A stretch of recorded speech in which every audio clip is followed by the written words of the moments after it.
আফগানিস্তান তখন তালিবান চালায়, 2002-03 ওই সময়টা, এবং ওরাও তখন ভারতের বিরুদ্ধে ছিল। তা আমি তাদেরকে একদিন মানে পাকিস্তানে ঢোকার আগে একদিন কথায় কথায় চা খেতে খেতে জিজ্ঞেস করি যে আপনারা আমাকে কেন হেল্প করছেন ঢুকতে পাকিস্তানে।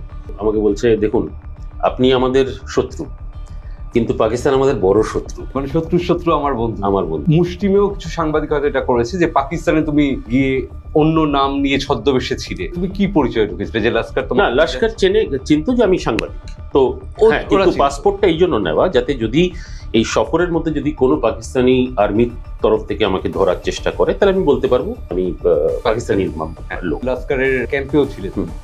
ওই সময়ের যদি এক্সপিরিয়েন্সটা বলো। একটা অদ্ভুত ভয় তো নিশ্চয়ই থাকে। প্রথম রাতে এত ঠান্ডা, যেখানে শুতে দিয়েছে সেটাতেও কোনো কম্বল বা ওরকম কোনো গরম কিছু নেই। বললাম তার থেকে ভালো এইভাবে না করে একটু বাইরে একটু পায়চারি করি। তো ঘুরতে ঘুরতে একটা টেররিস্ট বসা, তো আমি তার সঙ্গে বসলাম কিছুক্ষণ, প্রায় 2-3 ঘন্টা কথা বলার পরে লাস্টে বললো যদি এখন আমার বস এসে আমাকে বলে কিছু একটা করতে আপনাকে, আমার 1 সেকেন্ডও লাগবে না, আমি বন্দুকটা ওঠাবো, এখনই গুলি পুরো করে দেবো। বললাম আচ্ছা ঠিক আছে তুমি থাকো, আমি একটু শুতে যাই। তারপরের দিন একজন পুরো ক্যাম্পটাকে দেখালো কোথায় কি শুট করা যায়, কি করা যায়। ফেরার পরে মনে হলো যাক বেঁচে গেছি, যা হওয়ার হয়ে গেছে, আর কিছু হবে।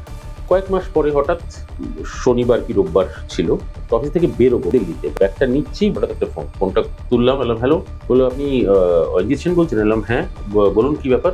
হয়তো কোনো খবর বা কিছু দেওয়ার জন্য। বললো যে আমি লালকেল্লাতে অ্যাটাক করতে যাচ্ছি, আমি এখন চড়ছি লালকেল্লা, মনে আছে আমি আপনাকে ঘুরে দেখিয়েছিলাম ক্যাম্প?